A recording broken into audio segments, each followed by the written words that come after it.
Es miércoles y los miércoles participa en este programa ayudándonos a entender temas de derecho el doctor en Derecho Porfirio Ramírez, nuestro abogado de cabecera. Estimado Porfirio, ¿cómo estás? Qué gusto saludarte. Juan Carlos, muy bien, Gracias por buenos estar días. con nosotros.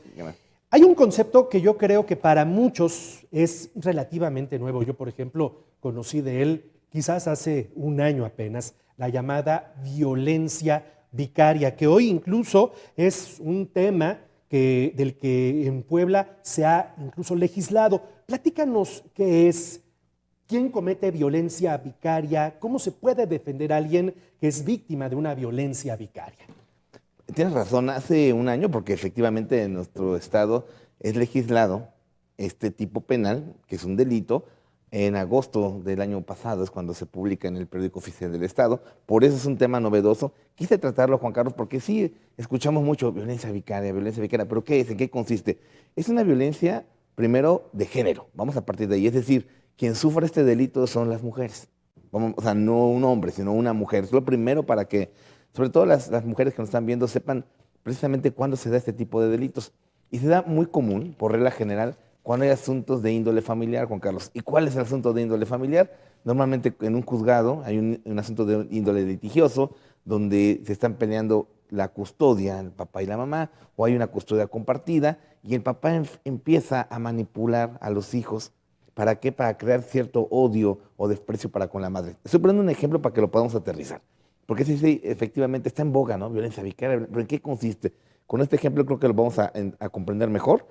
Es decir, normalmente el padre o el concubino o la pareja ejerce violencia, puede ser física inclusive, psicológica, para con los hijos con el objeto de dañar a la madre. Es de la violencia vicaria. Es muy normal, insisto, cuando hay un problema familiar donde el papá, y te lo digo como abogado postulante, digo, tengo 20 años litigando y conozco y sé qué pasa, el papá empieza a manipular a los hijos.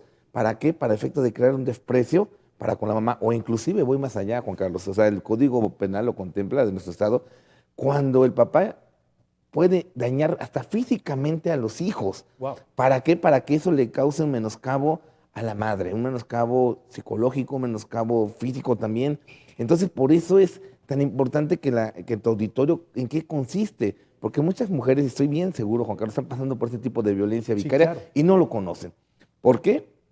Precisamente que es un tema novedoso, es un tema que en nuestro estado tiene un año que se legisló, y que todavía inclusive en nivel República Mexicana faltan estados donde se legisle. Pero insisto, sí es muy común, se nos da todos los días, inclusive el código contempla que este delito puede llegar hasta los 10 años de prisión, de 2 a 10 años. Por eso es tan importante que si alguna mujer que esté sufriendo este tipo de violencia, vaya y lo denuncie, Juan Carlos.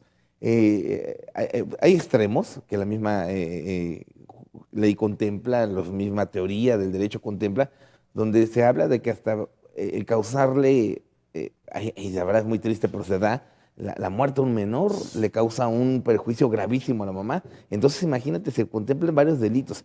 Primero, ojo, y aquellos señores que nos están viendo, no es loable que estén manipulando a los niños para que desprecien a la mamá o no quieran estar con ella. Si tienen un tema de índole familiar, resuélvanlo en los juzgados familiares conforme a derecho. Pero el estar manipulando, el estar agrediendo al menor, el estarlo metiendo en la cabeza que la mamá es mala, que la mamá es X, cosas muy delicadas, que la mamá tiene a lo mejor una vida no deseable, eso lo están haciendo con el afán de perjudicar a la mamá. ¿Y qué se constituye el delito de violencia vicaria, Juan Carlos?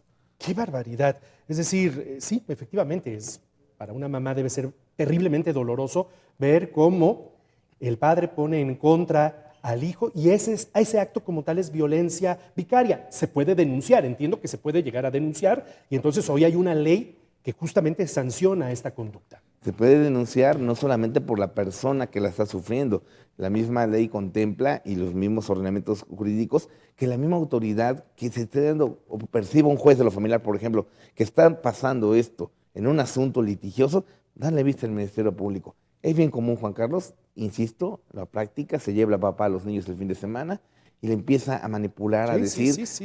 a crear odio contra la mamá. Llega el niño y de repente la mamá dice, pero ¿por qué cambió? ¿Por qué ya no quiere hacer esto? ¿Por qué ya no me obedece? ¿Por qué inclusive me insulta? violencia vicaria. No hay que dejar de denunciar, Juan Carlos. En nuestro estado estamos en ese aspecto bien a la vanguardia. Es importante que el auditorio contemple estos conceptos. Le aprecio mucho esta lección interesante al doctor en Derecho, Porfirio Ramírez, nuestro abogado de cabecera, que nos acompaña los miércoles en este programa. Estimado Porfirio. Juan Carlos. Buen día. Un placer. Gusto saludarte.